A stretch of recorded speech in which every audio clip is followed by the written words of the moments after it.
I'm Ed Clark. I am president and co-founder of the Wildlife Center of Virginia. We started this little organization 31 years ago, last month, and it's consumed half of my life thus far, and you can do the math on that for yourselves. I'm now 39 years old. And we have from time to time got the opportunity to do some really fun stuff, and today is one of those days. It seems that whatever the reasons, each year in December we often get eagles that need to be released, and today is no exception to that, and we're getting to send this one home for Christmas, as the saying goes, and we're just delighted to be able to do that. For those of you who don't know about the Wildlife Center, or maybe came because you saw a notice in the paper, we are the leading teaching and research hospital for wildlife medicine, wildlife and injured and orphaned and displaced from across Virginia, but we also train people from across the United States and literally around the world to be able to do the same things that we do within reason. We train fourth-year veterinary students from every single vet school in the United States and Canada, and students and professionals from about 40 other countries come to our facilities in Waynesboro, study clinical medicine, study environmental education, study the conservation medicine and policy that we do. We travel to many other countries. I forget the exact number now, but I think we have now worked in about 14 other countries where our staff has actually gone on site to do trainings or do consultation. I think I've got about 8 or 9 of those personally, but we're currently have partnerships going with wildlife care facilities in South Africa. Been doing a lot of work with groups in Poland in the last 2 years. And so what we do here in Virginia with the 2,800 animals we'll get every year is really not the goal of the Wildlife Center. It's the vehicle through which we care for wildlife and promote conservation. We want to thank our friends here at Belle Isle. I mean, what a perfect spot for releasing eagles and just coming to hang out. It'd be nice if you could move it about 2.5 hours closer, but you know, deal with what we've got to deal with. Bird actually came from Northumberland County, as I understand the story, and was brought to our colleague Diane O'Connor, who is here with her team. She's behind the Foster Grant sunglasses, so pretend like you don't recognize her. But the fact is that she and her team are volunteers who are sprinkled out through the crowd, and our transporters who get animals from down here up to the Wildlife Center. These are the folks who are the first responders and who give these birds the chance to get a second chance. And we're really delighted that in this case the bird has recovered. Now, it is not from Lancaster County. In any case, what we're going to do with this particular bird, now, as I understand, we think hit by a car. And the coracoid bone is not exactly like our collarbone, but it's very, very similar. And it's one of those things that when they fracture, very difficult to repair them surgically. Basically, you have to put the wing in position so the ends of the bones line up, and sometimes they move them around externally with manipulation, and then just hold it there until the bone heals. And sometimes they do, and sometimes they don't. But in this case, this bird has healed very well. She tolerated captivity very well, and we hope today she's going to take off out of here like she knows what she's doing. Before I get talking about the release and what we're going to do logistically here, are there any questions about eagles or the Wildlife Center or anything that we haven't touched on? Yes? Well, I have a question. You said it's a she, and I'd like to name her Bill because it's a beautiful day, but I understand you don't name them? And thank you for remembering. I told you I was going to forget that. 2,800 names to come up with every year. You know, we got better things to do with our time. The other thing wild animals, that they are not little people, they are not pets, and frankly, giving them a human name, in my opinion at least, to finish the answer, we don't name them because naming them tends to diminish their wildness. They get numbers. That's how we keep track of them. When we have these animals that come in, not all the stories have a happy ending.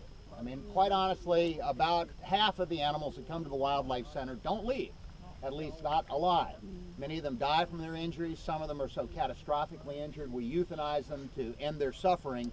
And very few that are not releasable are kept and either kept in our education program or placed in education programs around the United States or put on exhibit someplace. Even fewer still go into captive breeding programs. But in general, we don't think we need to embellish their wildness at all. This is a bald eagle. She's an adult female bald eagle. You say that she tolerated captivity. Right. Do they ever get used to being handled, or will they never like that? Well, yes. Most of the time, our wild patients don't get used to being handled. Now, obviously, for ones that we keep for education animals, we will really desensitize them to being handled. And in fact, if you come to the Wildlife Center any day right now, you'll see people walking up and down the hall with birds on their arms. And that's not normal. But we've got some new animals that are coming into the education department, and our outreach program now been renamed from education to outreach.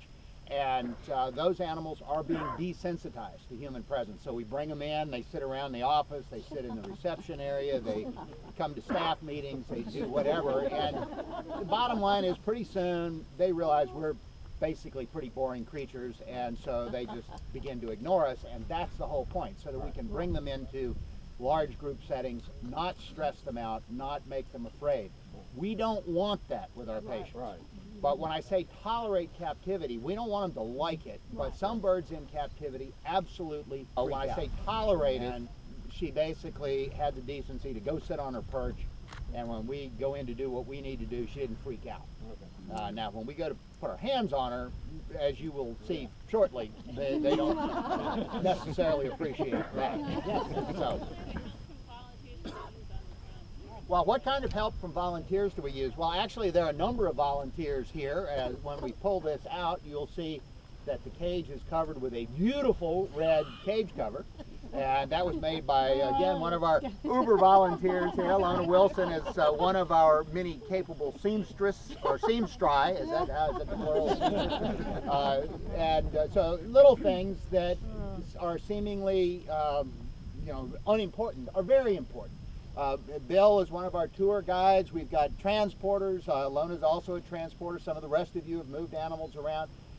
We have people who help us in lots of different ways. And when our outreach department is trying to reach out to local schools, local people a lot of times will call those schools and say, have you had the Wildlife Center speak to your students? And if not, why not? And encourage them. And what we find a lot of times is nobody ever brought it up before. And so there are myriad ways in which people can help us out. And the big thing is to want to try. And of course, if you're interested in working with animals, we encourage you to contact your local rehabilitators down here. And the Wild Bunch is right here, and I'm sure could use a few more volunteers from time to time. And of course, well, we'll see when we get her out. Do you know her last weight when the? I know when she was admitted, she was, I think, 4 kilograms? Yeah, so she was about 9 or 10 pounds. And so, well, we'll see when I get her out whether she weighs 10 pounds or a ton. And part of that will depend on how well she behaves. So what I'm going to do is, first of all, I'm going to get the bird out. Then I'm going to hold her for a while, because she's been in there for 3 hours. It's dark in the cage. Give her eyes a chance to adjust. Give her a chance to get oriented before we just throw her up in the air and she's kind of freaked out. So that will happen, and then we're going to go right out here in front of the vehicle, and I'm going to ask you all to do a horseshoe between me and the water, because we need to have nobody in front of me specifically, and that way we'll increase the chances that she'll fly the way that I point her. But boy, that's a big bird. That's beautiful. All right, let's go over here.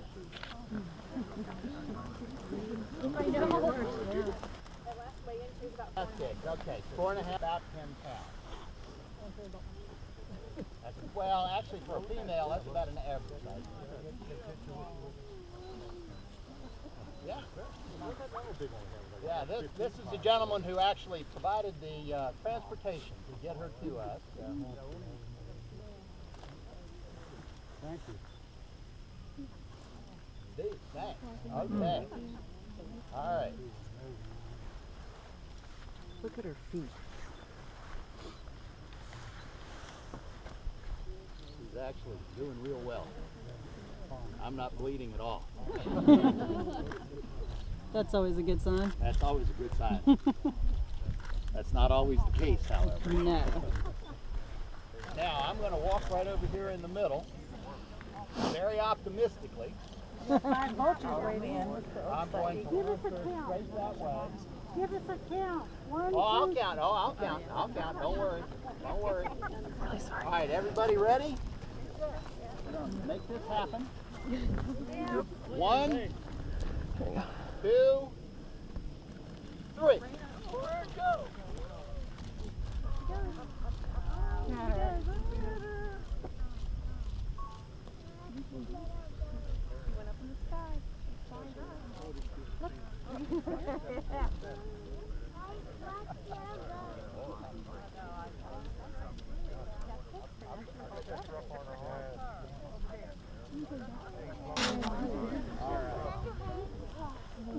Well, I declare that success. I'll tell you what, it doesn't get much better than that. Yay team. Okay.